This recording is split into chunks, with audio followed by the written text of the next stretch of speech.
At views and news channel ہم چھپے ہوئے حقائق کو بے نقاب کر رہے ہیں اور مسخ شدہ تاریخوں کو چیلنج کر رہے ہیں۔ ہماری پہلی رپورٹ ایک اور چینل کی جانب سے تیار کی گئی ہے۔ دوسری رپورٹ میں ہم اسکالر نسیم یوسف کی علامہ ہے، مشرقی پر دستاویزی فلم اور بھارت کی تقسیم پر اخبار کا مضمون بھی شامل کر رہے ہیں۔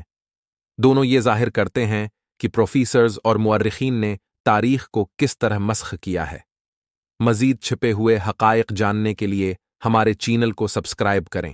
ناظرین گرامی، جارج واشنگٹن یونیورسٹی کے پروفیسر حسن اصغری نے تحقیق کی ہے کہ اسلامی ممالک کیسے اسلامی ہیں۔ اسلام آباد میں ریاست اور معاشرے کے قوانین پر عمل کرنے والے ممالک کو تلاش کرنے سے معلوم ہوا ہے کہ جو لوگ اپنی روزمرہ زندگی میں اسلامی احکامات پر عمل کرتے ہیں وہ مسلمان ممالک نہیں ہیں۔ اس تحقیق سے پتہ چلا ہے کہ سب سے زیادہ اسلام کی تعمیل کرنے والا ملک نیوزی لینڈ ہے، جس کے بعد آئرلینڈ ہے، اس کے بعد Iceland, Finland, Denmark چھٹے اور کینیڈا 7ویں نمبر پر ہے۔ ملائیشیا 38ویں، کویت 48ویں اور بحرین 64 نمبر پر آتا ہے، اور حیران کن طور پر سعودی عرب 131ویں نمبر پر ہے۔ گلوبل اکانومی جرنل میں شائع ہونے والے اس تحقیق میں بنگلہ دیش کی پوزیشن سعودیوں سے بھی نیچے ہے۔ تحقیق سے معلوم ہوا ہے کہ مسلمان نماز، روزہ، سنت، قرآن، حدیث، حجاب، داڑھی، لباس کے بارے میں بہت محتاط ہیں، لیکن ریاستی، سماجی اور پیشہ ورانہ زندگی میں اسلام کے قوانین پر عمل نہیں کرتے۔ مسلمان دنیا میں کسی سے بھی زیادہ مذہبی خطبات، وائز، نصیحتیں سنتے ہیں، لیکن کوئی بھی مسلمان ملک دنیا کا بہترین ملک نہیں بن سکا۔ لیکن پچھلے 60 سالوں میں مسلمانوں نے جمعہ کا خطبہ کم از کم 3000 مرتبہ سنا ہے۔ قابل ذکر بات یہ ہے کہ ایک غیرت مند چینی تاجر نے کہا کہ مسلمان تاجر ہمارے پاس 2 نمبر کی جعلی چیزیں بنوانے کا آرڈر لے کر آتے ہیں اور کہتے ہیں کہ فلاں فلاں مشہور کمپنی کا لیبل لگا دو۔ پھر وہ چینی تاجر بتاتا ہے کہ بعد میں جب میں نے ان سے کہا کہ ہمارے ساتھ کھانا کھاؤ تو انہوں نے کہا کہ یہ حلال نہیں ہے، اس لیے میں نہیں کھاؤں گا۔ تو کیا نقلی اشیاء بیچنا حلال ہے؟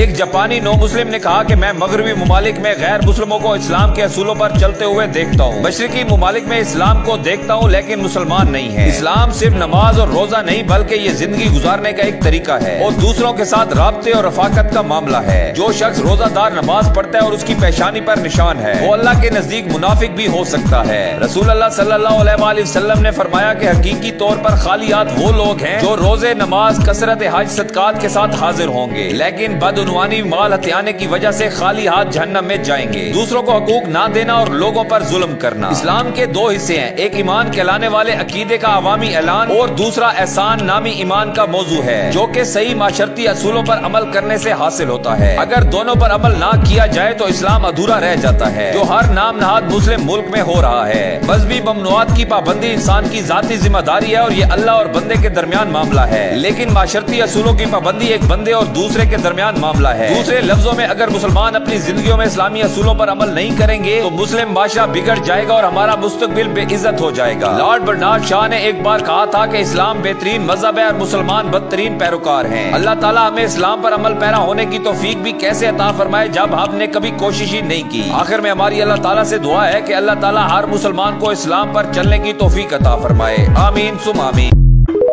No sensible person today accepts many of the accounts found in traditional history books, including the claim that Jinnah created Pakistan. In reality, Pakistan was a product of British strategy aimed at dividing Muslims and India for political and economic reasons, with Jinnah being used in the process. The tragic deaths during the partition were not sacrifices for Pakistan, but rather the result of this division. Pakistan is damaged by telling lies. We cannot afford this anymore.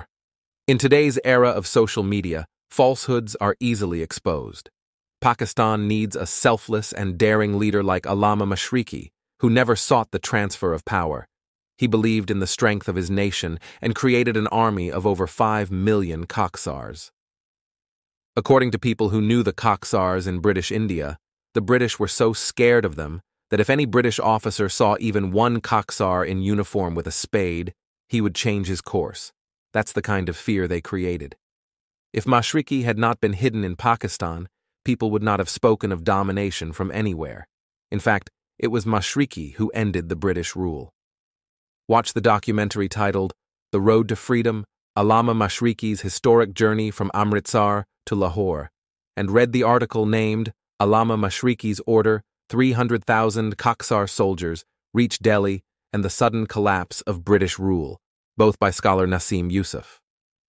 We encourage you to visit our Facebook page or YouTube channel, where you can listen to esteemed professors who have been inspired by the scholarly work of Mr. Nasim Yusuf, author of 19 books and digitizer of 19 rare works, including his grandfather Allama Mashriqi's historic journal, Al-Isla.